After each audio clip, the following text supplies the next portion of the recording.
La clé tournait à peine dans la serrure qu'Amélie sentit que quelque chose avait changé. L'odeur d'abord, un parfum lourd et floral qu'elle ne reconnaissait pas. Puis les chaussures alignées dans l'entrée, des mocassins noirs qu'elle n'avait jamais vus. Marc, appelatait-elle en posant son sac de travail. Le silence lui répondit. Amélie avança vers le salon, ses talons claquant sur le parquet.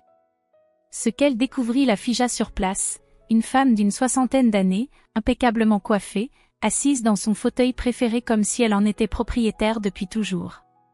2 valises étaient soigneusement rangées près de la fenêtre. « Ah, tu dois être Amélie », dit la femme sans se lever, son regard froid la détaillant de la tête aux pieds. « Je suis Christiane, la mère de Marc. J'imagine qu'il ne t'a pas prévenue. » Le cœur d'Amélie fit un bond. La belle-mère. Celle dont Marc parlait peu, toujours avec une tension dans la voix qu'elle n'arrivait pas à comprendre. « Enchantée, mais... » « Je reste aussi longtemps que je veux », coupa Christiane avec un sourire qui ne montait pas jusqu'à ses yeux. Cette maison a besoin d'une vraie présence féminine. Les mots claquèrent comme une gifle. Amélie ouvrit la bouche pour répliquer quand Marc apparut enfin, le visage crispé, évitant son regard. Amélie, ma mère a eu quelques difficultés avec ses voisins. Des conflits qui ont duré des mois. Elle a été contrainte de partir. Contrainte ? Amélie fronça les sourcils. Que s'est-il passé exactement ? Des gens mesquins qui ne supportaient pas qu'une femme seule vive dignement, répondit Christiane en balayant la question d'un geste. Mais parlons de choses plus importantes. Marc m'a dit que vous essayiez d'avoir un enfant depuis 1 an.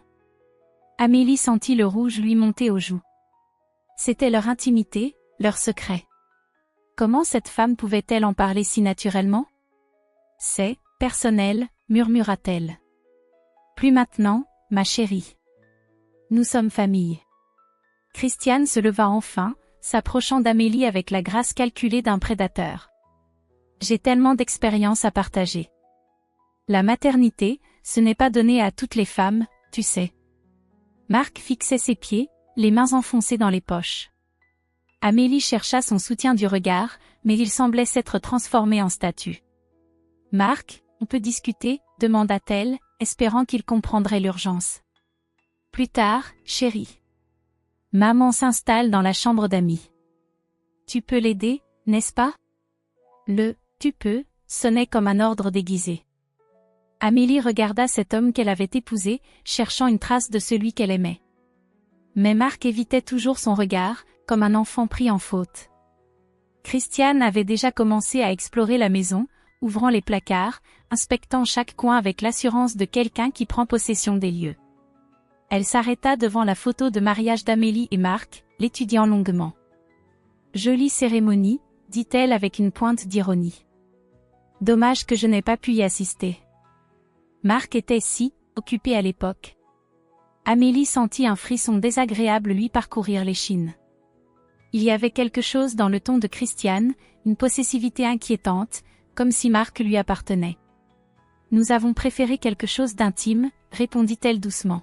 « Intime, oui. » Christiane sourit, mais ses yeux restaient glacials. Marc a toujours eu tendance à s'isoler avec ses amis. Heureusement que je suis là maintenant pour veiller sur vous deux. Elle se dirigea vers la cuisine et ouvrit le réfrigérateur sans demander la permission. Amélie la suivit, sidérée par tant d'audace. « Mes cours de cuisine vont te servir, ma chérie. Marc a des goûts très précis que tu ne connais pas encore. Après 5 ans de mariage ? C'est surprenant. » La pique était habilement placée. Amélie sentit le doute s'insinuer malgré elle. Connaissait-elle vraiment son mari ? « Je prépare le dîner », annonça Christiane en fouillant dans les placards. « Marc adore mon gratin de courgettes. N'est-ce pas, mon chéri ?» Marc hocha la tête avec un sourire étrange, presque nostalgique. Pour la première fois, Amélie eut l'impression d'être une étrangère dans sa propre maison.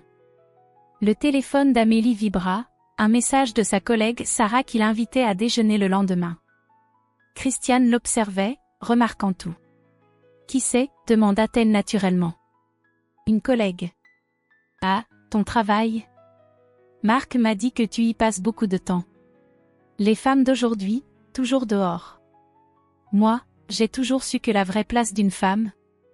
Elle laissa sa phrase en suspens, mais le message était clair. Cette nuit-là, Amélie resta éveillée longtemps, écoutant les bruits de la maison. Vers minuit, elle entendit des murmures venant de la chambre d'amis, puis les pas de Marc dans le couloir. Il parlait à voix basse avec sa mère, leur chuchotement s'étirant tard dans la nuit. Au matin, quelque chose avait définitivement changé. Christiane préparait déjà le petit déjeuner, et Marc la regardait avec une dévotion qu'Amélie ne lui avait jamais vue. « Bonjour ma chérie », dit Christiane en posant une assiette devant elle. « J'espère que tu as bien dormi. Nous avons tant de choses à organiser. » Son sourire promettait des jours très différents.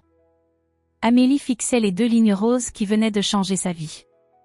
Ses mains tremblaient légèrement en tenant le test de grossesse.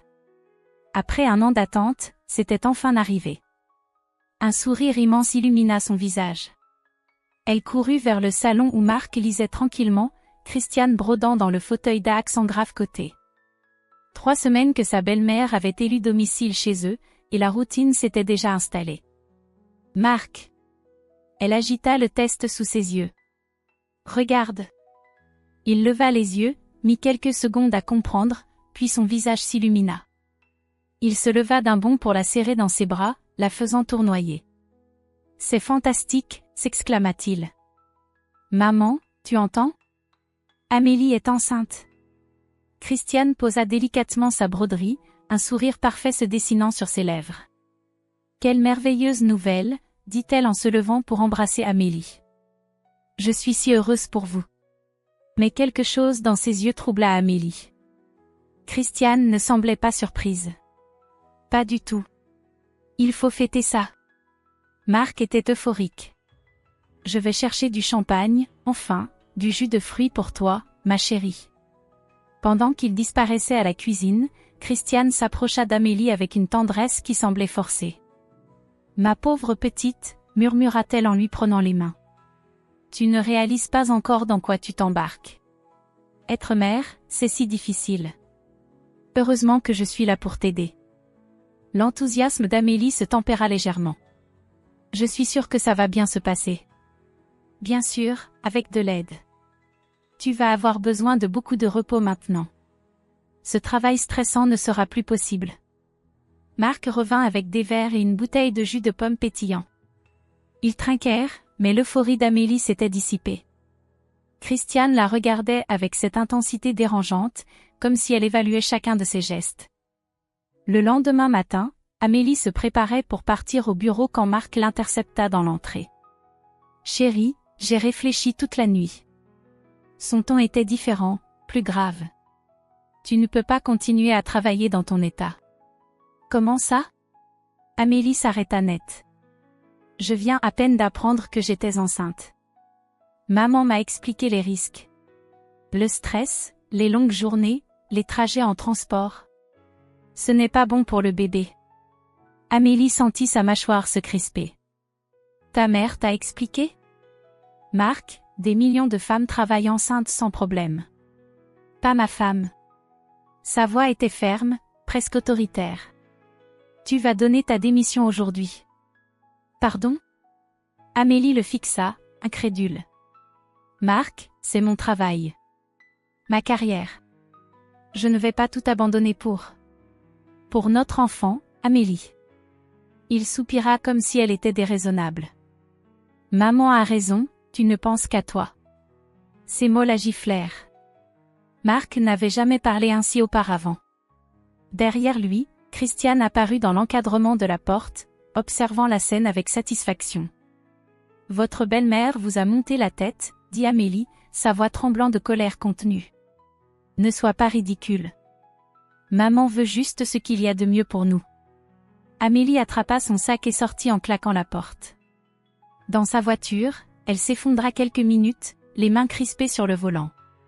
Comment sa plus belle nouvelle était-elle devenue un cauchemar ? Au bureau, sa collègue Sarah remarqua immédiatement son état. « Tout va bien ? Tu as l'air bouleversée. » Amélie hésita, puis se confia. Sarah l'écouta sans l'interrompre, fronçant de plus en plus les sourcils. « Amélie, ce que tu décris, ce n'est pas normal. Une belle-mère qui s'installe sans invitation, qui influence ton mari contre toi. Tu exagères peut-être. Non. Sarah posa une main ferme sur son bras. Fais attention à toi. En rentrant le soir, Amélie trouva Christiane et Marc en grande conversation dans la cuisine. Ils se turent à son arrivée. « Comment s'est passée ta journée, ma chérie ?» demanda Christiane avec un sourire doucereux. « J'espère que tu n'as pas trop forcé. »« Dans ton état ?»« Mon état me permet parfaitement de travailler, » répliqua Amélie sèchement. Marc intervint. « Amélie, nous en avons déjà parlé. »« Non, tu m'as parlé. »« Je n'ai pas donné mon accord. » Christiane se leva, s'approchant d'elle avec une fausse sollicitude. « Ma pauvre petite, le stress n'est vraiment pas bon pour le bébé. Regarde comme tu es tendue. » Marc s'inquiète tellement. Marc s'inquiétait très bien tout seul avant votre arrivée. Le silence qui suivit était lourd de menaces. Marc fixait Amélie avec une froideur qu'elle ne lui connaissait pas. « Tu dépasses les bornes, dit-il finalement. Maman essaie de t'aider. » Amélie réalisa avec horreur qu'en 3 semaines, Christiane avait réussi à retourner son propre mari contre elle. La manipulation était subtile mais implacable. Cette nuit-là, elle posa une main protectrice sur son ventre encore plat. Son bébé grandissait au cœur d'une guerre qu'elle commençait seulement à comprendre. Il fallait qu'elle se batte. Pour elle, et pour son enfant. 3 mois. 3 mois que Christiane orchestrait sa guerre silencieuse, et Amélie commençait à craquer. Chaque matin apportait une nouvelle critique, chaque soir une nouvelle règle imposée dans sa propre maison. Ce matin-là, tout explosa. « Je ne démissionnerai pas. » Amélie claqua sa tasse sur la table, le café éclaboussant la nappe blanche. « C'est mon travail, ma carrière. » Marc se leva brusquement, son visage déformé par une colère qu'elle ne lui avait jamais vue. « Tu es égoïste. Maman a raison, tu ne penses qu'à toi. Ta mère me manipule et tu ne le vois même pas. Arrête, hurla-t-il, les poings serrés. Tu es malade. Maman fait tout pour nous aider. » Amélie recula instinctivement, une main protectrice sur son ventre de 3 mois. Marc avança vers elle, les yeux brillants de rage. « Tu vas arrêter de travailler, que tu le veuilles ou non. » « Non. » Le coup partit sans prévenir. Marc la poussa violemment contre le mur, ses mains plaquées contre ses épaules. La tête d'Amélie heurta la paroi avec un bruit sourd. Elle glissa le long du mur, sonnée, le souffle coupé. Un silence de mort s'abattit sur la cuisine. Marc la fixait, horrifié par son propre geste, les mains tremblantes. Amélie se redressait péniblement quand son regard croisa celui de Christiane. La belle-mère se tenait dans l'encadrement de la porte, immobile. Et elle souriait. Pas un sourire de surprise ou de gêne. Un sourire de satisfaction pure, comme si elle venait d'assister exactement à ce qu'elle espérait. Le sang d'Amélie se glaça. Cette femme voulait cette violence. Elle l'avait provoquée, orchestrée, savourée. Mon Dieu, Amélie. Christiane se précipita soudain vers elle, jouant parfaitement l'inquiétude. Marc, qu'est-ce qui t'a pris? Mais Amélie avait vu. Elle avait vu ce sourire. Marc s'effondra sur une chaise, se prenant la tête dans les mains. Je ne sais pas ce qui m'a pris. Pardon, Amélie, pardon. Christiane lui caressait les cheveux comme à un enfant. Ce n'est pas ta faute, mon chéri. Le stress de la grossesse, les hormones d'Amélie, tout le monde est à bout de nerfs. Amélie les observait, pétrifiée par la révélation. Christiane manipulait Marc pour qu'il devienne violent. Elle voulait qu'Amélie parte, ou pire, qu'elle perde le bébé. « Je sors », murmura-t-elle en attrapant ses clés. Dans sa voiture, elle tremblait encore. Ses mains effleuraient son ventre, vérifiant que son bébé allait bien. Elle devait comprendre qui était vraiment Christiane. L'adresse de l'ancien logement de sa belle-mère, elle l'avait trouvée sur une facture traînant dans la cuisine. Un petit immeuble de banlieue. Amélie sonna chez la concierge. « Madame Dupont ?» La dame, la soixantaine, ouvrit prudemment. « Oui. Excusez-moi, je suis la belle-fille de Christiane Moreau. » Celle qui habitait au 3e étage. Le visage de Madame Dupont se ferma instantanément. Cette femme? Qu'est-ce que vous lui voulez? Je cherche à comprendre ce qui s'est passé. Pourquoi a-t-elle dû partir? Madame Dupont hésita, puis la fit entrer. Asseyez-vous. Cette histoire, elle me donne encore des frissons. Elle servit un thé fumant avant de poursuivre. Il y avait cette jeune maman au 2e, Sophie. Adorable, avec une petite fille de 4 ans. Divorcée récemment. Amélie écouta, le cœur battant. Votre belle-mère s'est mise à la harceler. Discrètement d'abord. Elle lui disait qu'elle était une mauvaise mère, que sa fille pleurait trop, qu'elle la négligeait. Elle montait les autres voisins contre elle, inventait des histoires. Mon Dieu! Sophie a commencé à déprimer, à douter d'elle-même. Elle ne sortait plus, avait peur de croiser les voisins. Votre belle-mère proposait sans cesse de garder la petite, de l'aider. Amélie frissonna. Qu'est-ce qui s'est passé? Sophie a fini par craquer. Elle a tenté de... Madame Dupont ne termina pas sa phrase. Heureusement, sa sœur est intervenue à temps. Elles ont déménagé en urgence. C'est après ça qu'on a tous porté plainte contre Christiane. Elle a été contrainte de partir. Le sang d'Amélie se figea dans ses veines. Christiane avait déjà détruit une mère et tenté de lui voler son enfant. Cette femme est dangereuse, murmura Madame Dupont. Restez loin d'elle. En rentrant chez elle, Amélie observa Christiane d'un œil nouveau. Cette femme qui préparait tranquillement le dîner avait poussé une mère au suicide pour récupérer sa fille. Et maintenant, elle voulait son bébé. La guerre venait de commencer. L'anxiété rongeait Amélie depuis l'incident. Impossible de rester immobile, de se reposer comme le répétait sans cesse Christiane. Elle avait besoin de s'occuper, de contrôler quelque chose dans cette maison qui lui échappait. « Je peux vous aider à ranger vos affaires », proposa-t-elle pour la 3e fois cette semaine. Christiane, installée dans son fauteuil avec sa broderie, leva un sourcil agacé. « Si ça peut te calmer. » La commode de la chambre d'amis déborde. Amélie monta rapidement, heureuse d'avoir enfin une occupation. Elle avait déjà organisé l'armoire lundi et les étagères mercredi. Aujourd'hui, la commode. En tirant le tiroir du bas, elle sentit une résistance. Quelque chose était coincé au fond. Ses doigts touchèrent une enveloppe épaisse, glissée derrière le tiroir. Curieuse, elle la dégagea délicatement. Lettre pour Marc Dubois, lut-elle sur l'enveloppe jaunie par le temps. Son cœur s'accéléra. Pourquoi Christiane gardait-elle des lettres destinées à Marc? Elle ouvrit l'enveloppe, les mains tremblantes. Plusieurs lettres s'en échappèrent, datées d'années différentes. La première était de 2018. Mon cher Marc, j'espère que cette lettre t'arrivera. Cela fait si longtemps. Je suis Louise, ta demi-sœur. Je sais que maman t'a dit que je ne voulais plus te voir, mais c'est faux. J'ai essayé de te contacter tant de fois. Amélie faillit lâcher la lettre. Marc avait une sœur? Elle continua sa lecture, le souffle coupé. Papa me manque tellement, et tu me manques aussi. Nous étions si proches quand nous étions enfants. Christiane a tout détruit quand elle s'est installée. Elle disait que j'étais jalouse, que je voulais séparer papa d'elle. J'avais 12 ans, Marc. J'étais juste une enfant qui avait besoin de son père. Les mains d'Amélie tremblaient. Elle saisit une autre lettre, plus récente.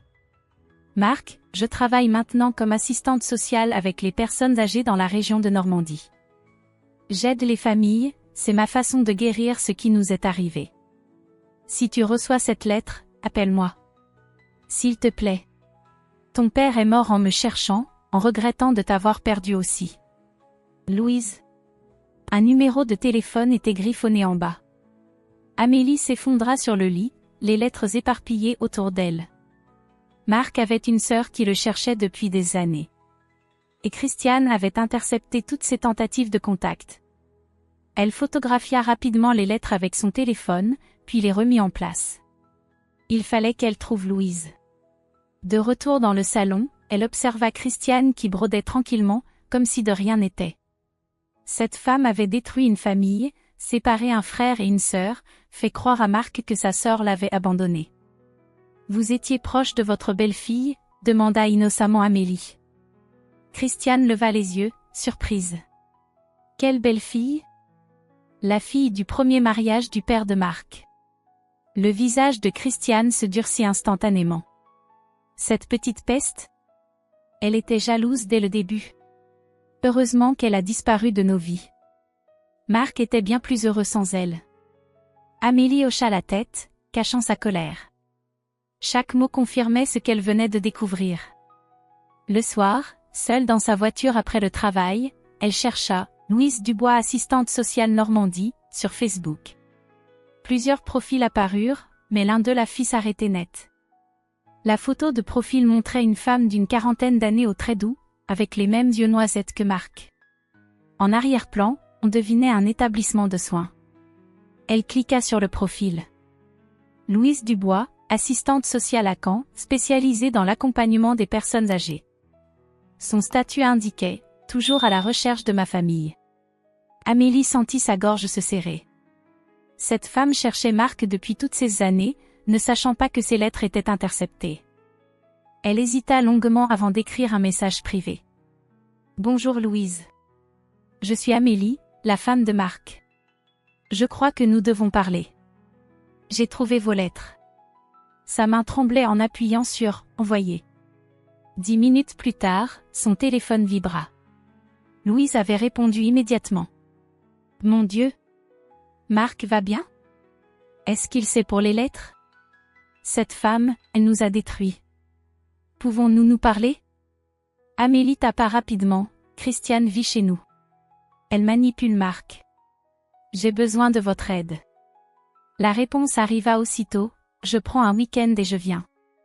Cette fois, elle ne m'empêchera pas de retrouver mon frère. » Pour la première fois depuis des semaines, Amélie ressentit un soupçon d'espoir. Elle n'était plus seule dans cette guerre. Christiane avait fait une erreur, elle avait sous-estimé l'amour d'une sœur. Louise arriva un samedi matin, pendant que Marc était parti faire des courses avec sa mère. Amélie l'attendait dans un café près de chez elle, le cœur battant. Quand elle la vit entrer, elle la reconnut immédiatement. Les mêmes yeux noisettes que Marc, la même ligne de mâchoire. Mais là où Marc était devenu tendu et méfiant, Louise rayonnait d'une douceur bienveillante. Elles s'étreignirent sans un mot, comme deux sœurs de combat. « Mon petit frère » murmura Louise, les larmes aux yeux. « Comment va-t-il » Mal, Amélie n'édulcora rien. Cette femme l'a transformé en étranger.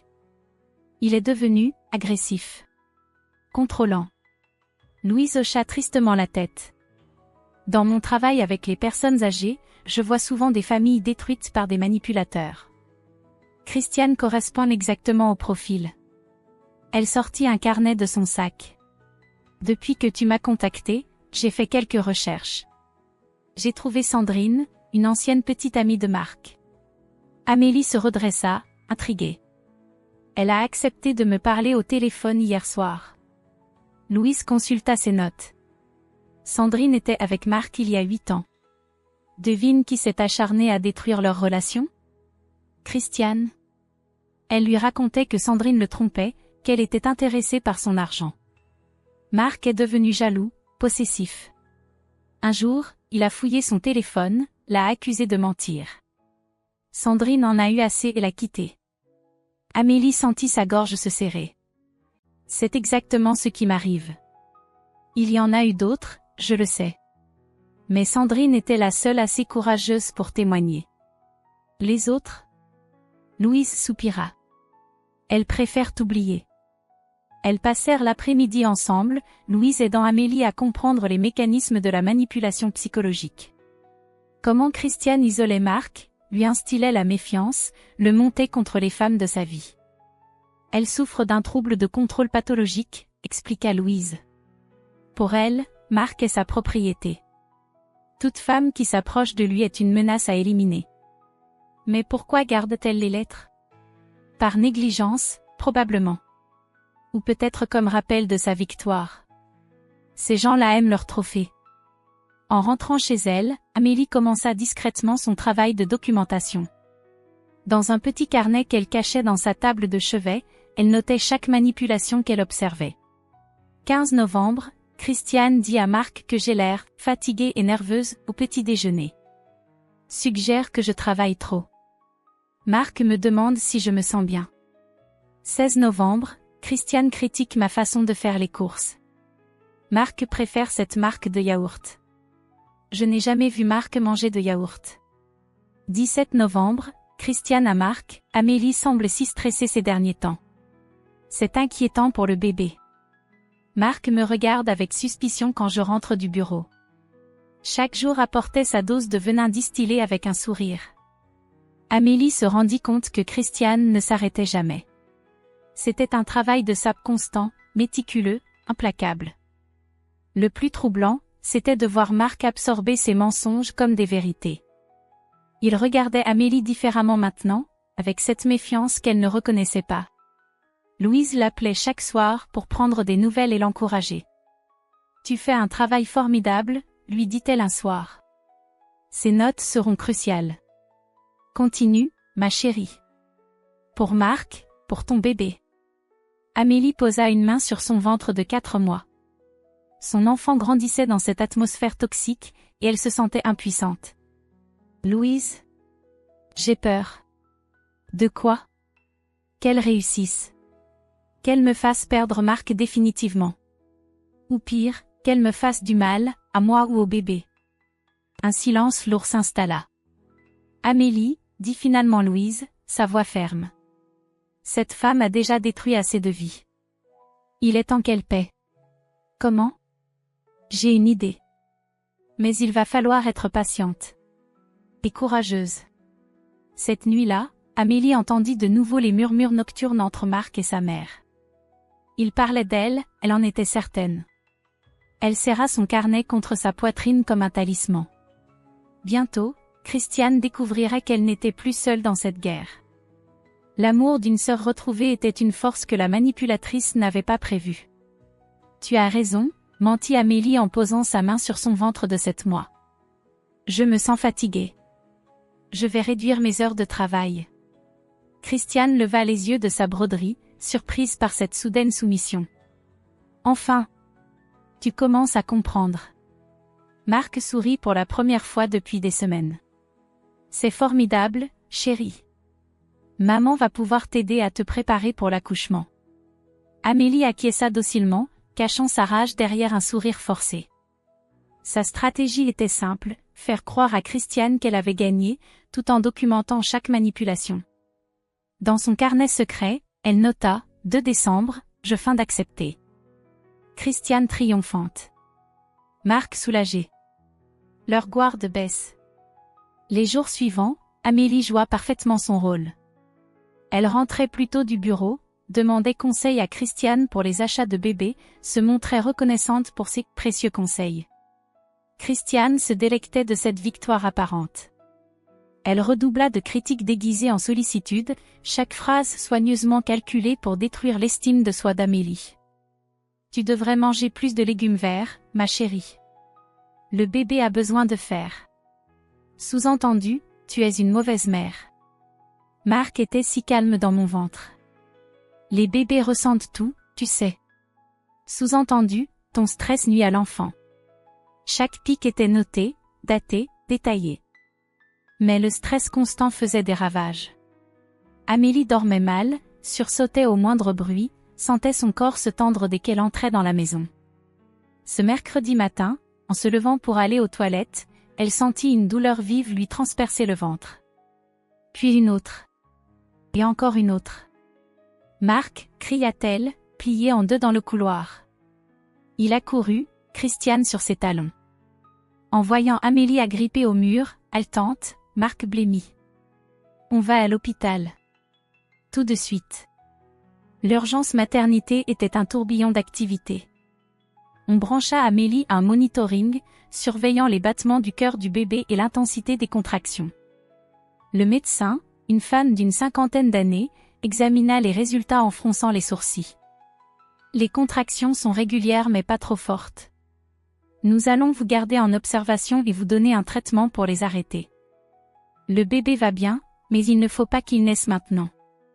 Marc serrait la main d'Amélie, bouleversée. Même Christiane semblait inquiète, ce qui surprit Amélie.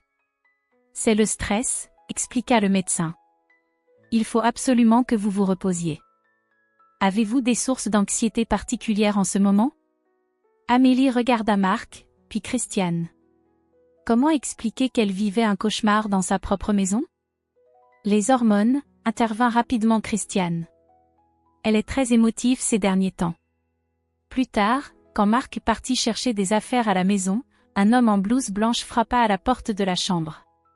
Bonjour, je suis Thomas, psychologue de l'établissement. Je fais le suivi des patientes à risque.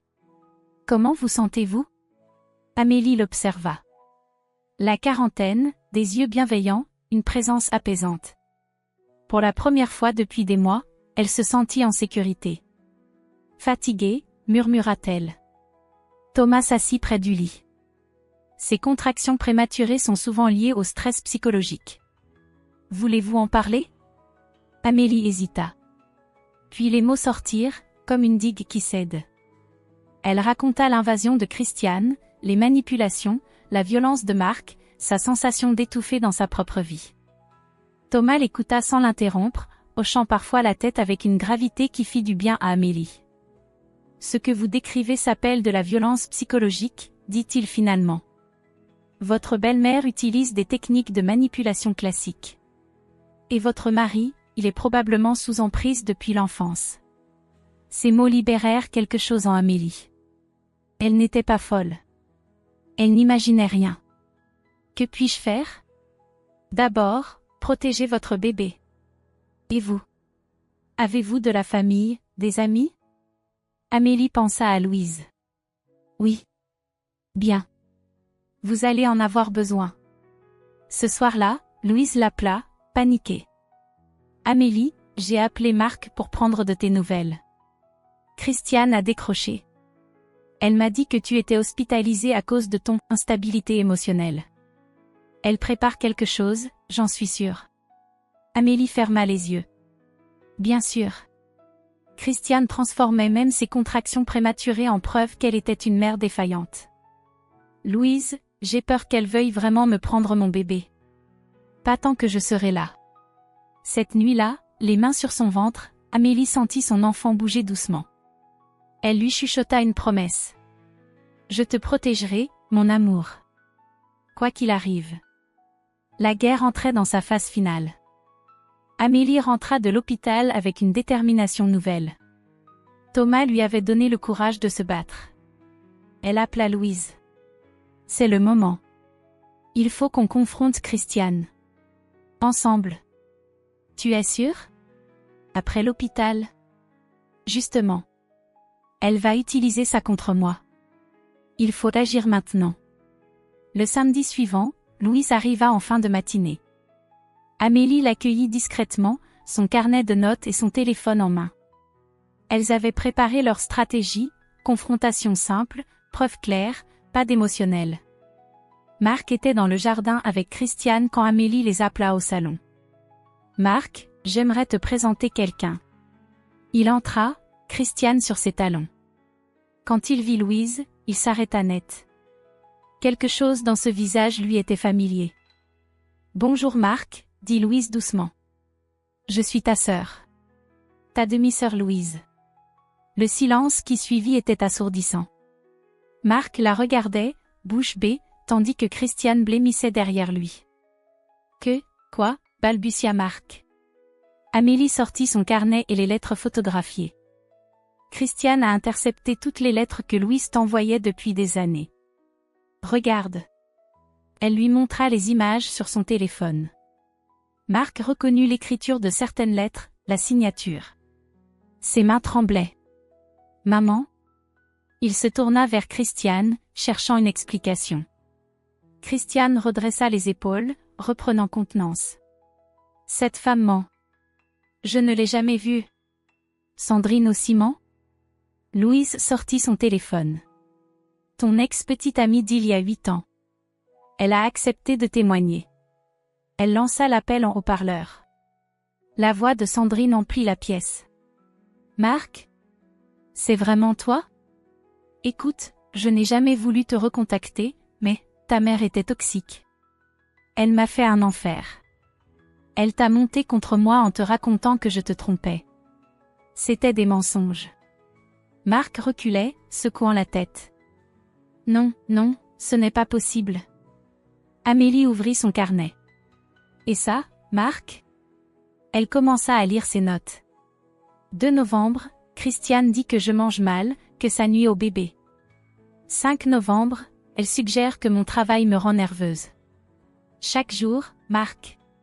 Chaque jour, elle distille du poison. Assez, explosa Christiane, son masque de bienveillance volant en éclats. Tu es pathétique, Amélie. Une petite femme faible qui invente des histoires. Son visage se tordit de haine pure. Tu ne mérites pas d'être mère. Tu ne mérites pas mon fils. Je ferai tout ce qui est nécessaire pour protéger ma famille. Marc fixait sa mère, horrifié par cette métamorphose. Mais au lieu d'accepter la réalité, il se tourna vers Amélie et Louise avec une rage désespérée. Vous mentez, cria-t-il. Vous avez monté ça ensemble. C'est un complot. Marc, regarde les preuves. Supplia Louise. Non. Il se dirigea vers la porte. Je ne vous crois pas. Ma mère n'a jamais, elle ne ferait jamais. Il sortit en claquant la porte. Christiane le suivit immédiatement, reprenant son rôle de mère inquiète. Depuis la fenêtre, Amélie et Louise les virent dans le jardin. Christiane tenait les mains de Marc, lui parlait avec animation. Amélie n'entendait pas les mots, mais elle voyait la manipulation à l'œuvre. Marc hochait la tête, Christiane essuyait ses larmes avec une tendresse théâtrale. Le lavage de cerveau continuait en temps réel. Quand ils rentrèrent, Marc évitait le regard d'Amélie. Christiane arborait un sourire victorieux. Marc a compris, dit-elle simplement. Ces femmes veulent détruire notre famille. Marc se planta devant Amélie, les mâchoires serrées. Je ne sais pas pourquoi tu fais ça, mais ça suffit. Arrête ce cirque ou quoi? Où tu pars? Ces mots la frappèrent comme un coup de poing. Amélie regarda cet homme qu'elle avait aimé, père de son enfant à naître, qui la chassait de sa propre maison pour protéger la femme qui le manipulait. Louise posa une main sur son épaule. Viens, Amélie. Tu mérites mieux que ça. En ramassant ses affaires, Amélie sentit son bébé bouger dans son ventre, comme s'il comprenait que leur monde venait de s'effondrer. Dans la voiture de Louise, elle pleura pour la première fois depuis des mois. Pas de rage ou de peur, mais de soulagement. Elle était libre. 1 an plus tard, Amélie berçait doucement sa fille Emma dans le salon baigné de soleil. 3 mois de vie, des joues rondes et les yeux noisettes de son père. Un miracle né de tant de souffrance. L'accouchement s'était déroulé sans complications, à terme, entouré de Louise et Thomas. Pas de Marc. Pas de Christiane. Juste l'amour authentique de ceux qui l'avaient choisi. La sonnette retentit. Louise entra avec son sourire chaleureux, des fleurs fraîches à la main. Comment va ma filleule préférée? Elle prit Emma dans ses bras avec cette tendresse naturelle qui faisait tant de bien à Amélie. Elle dort enfin des nuits complètes. Et toi, comment s'est passé le rendez-vous avec l'avocat? Marc a signé sans discussion. Le divorce sera prononcé la semaine prochaine. Amélie hocha la tête. 3 mois après la naissance d'Emma, elle avait entamé la procédure. Marc n'avait même pas contesté, probablement soulagé de pouvoir vivre tranquille avec sa mère. Et pour les visites? Louise soupira. Les services sociaux maintiennent la supervision. Marc ne comprend toujours pas pourquoi. Il accuse tout le monde de complot contre lui. 1 fois par mois, Marc venait voir sa fille pendant 2 heures, toujours accompagné par une assistante sociale. Il regardait Emma avec un mélange d'amour et de confusion, incapable de comprendre pourquoi sa vie s'était écroulée. Christiane, elle, n'avait plus le droit d'approcher. L'ordonnance de non-contact était strictement respectée, mais Amélie savait qu'elle tirait les ficelles depuis l'appartement qu'elle partageait maintenant avec Marc. Il me fait de la peine, avoua Amélie. Parfois, je vois des éclairs de lucidité dans ses yeux. Comme s'il doutait. Mais ça ne dure jamais. 30 ans de manipulation, ça ne se défait pas en un an. Peut-être jamais. Thomas entra à son tour, portant des courses pour le déjeuner. Sa présence avait cette façon d'apaiser instantanément l'atmosphère. Ils construisaient leur relation lentement, sans précipitation, sur des bases saines. Mauvaise nouvelle du bureau, dit-il en posant les sacs. Encore une adolescente dont la belle-mère refuse qu'elle voie son père. Même technique, même profil. Amélie frissonna. Combien de familles Christiane avait-elle détruites avant la leur? Combien d'autres femmes comme elle souffraient en silence? J'ai quelque chose pour toi, dit Louise en sortant son téléphone. Tu te souviens de Sarah? Ta collègue? Bien sûr. Elle m'a transféré un message d'une certaine Julie. Apparemment, elle a lu ton témoignage sur le forum. Louise lui tendit le téléphone. Amélie lut en silence, ses yeux s'emplissant de larmes. Chère Amélie, je ne vous connais pas, mais votre histoire m'a sauvée. Ma belle-mère faisait exactement pareil avec mon mari. Grâce à vous, j'ai compris que je n'étais pas folle. J'ai montré vos notes à mon mari, et pour la première fois, il a ouvert les yeux. Nous sommes en thérapie maintenant. Notre couple se reconstruit. Merci de m'avoir donné le courage de me battre. Julie. Amélie essuya ses larmes, regardant Emma qui dormait paisiblement dans les bras de Louise. Sa fille grandirait dans un foyer aimant, loin des manipulations toxiques. Et quelque part, une autre femme avait échappé au piège grâce à son courage. Tu sais quoi, dit-elle en souriant à travers ses larmes. Je crois que nous avons gagné. Thomas s'approcha, passant un bras autour de ses épaules. Pas seulement gagné. Tu as transformé ta douleur en lumière pour d'autres. C'est ça, la vraie victoire. Le téléphone d'Amélie vibra. Un nouveau message privé sur le forum. Bonjour, je m'appelle Carla. Ma situation ressemble à la vôtre. Pouvez-vous m'aider? Je ne sais plus quoi faire. Amélie regarda Louise, puis Thomas, puis sa fille qui souriait dans son sommeil. Oui, elle pouvait t'aider. Elle allait t'aider. Parce que personne ne méritait de vivre l'enfer qu'elle avait traversé. Et parce que parfois, la tempête qui nous détruit nous enseigne comment protéger les autres. Dans le jardin, les fleurs que Louise avait plantées commençaient à éclore. Comme sa nouvelle vie. Comme l'espoir.